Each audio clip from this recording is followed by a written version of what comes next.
Hello বন্ধুরা, welcome to construction guide BD. আজকের ভিডিওতে আমি শেয়ার করব 2950 স্কোয়ার ফিটের একটি ফ্লোর প্ল্যান।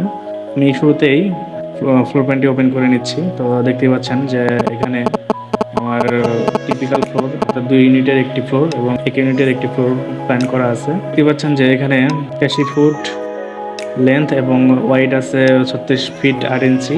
2টি ইউনিট করেছি টিপিক্যাল ফ্লোরে। তো শুরুতে দেখতে পাচ্ছি যে বারান্দা, ফ্রন্ট সাইড বারান্দা দুটি এবং একটি মাস্টার বেড। বেড সাইজগুলোও বড় সাইজ এবং সাথে 2টি অ্যাটাচড বাথরুম। এরপর থাকছে বড় সাইজের ডাইনিং এরিয়া এবং কিচেন রুম, কমন বাথরুম। এরপর ড্রয়িং রুম দেখতে পাচ্ছেন যে খোলামেলা 13 ফিট 6 বাই 11 ফিট। টিপিক্যাল ফ্লোরটিতে আমরা 2 ইউনিট করেছি আর ক্লায়েন্টের চাহিদা অনুযায়ী করা হয়েছে, কারণ উনি 2টি বেডরুম এবং ডাইনিং প্লাস কিচেন দেখতে পাচ্ছেন যে কিচেনের সাথে একটি বারান্দা আছে। আমরা কিচেনের সাথে বারান্দা রেখেছি এবং ফ্যামিলি লিভিং রুম রেখেছি। এটা হচ্ছে আমাদের 1 ইউনিটের, অর্থাৎ ফার্স্ট ফ্লোরে যে 1 ইউনিট আমরা করবো সেই 1 ইউনিটের প্ল্যানটা, ফ্লোর প্ল্যান। এখানে আমরা 4টি বেডরুম রেখেছি, চারটাতেই আমরা অ্যাটাচড বাথরুম রেখেছি। যে বেড সাইজগুলো 15 feet 8 by 14 feet standard size bedroom বলা যায়।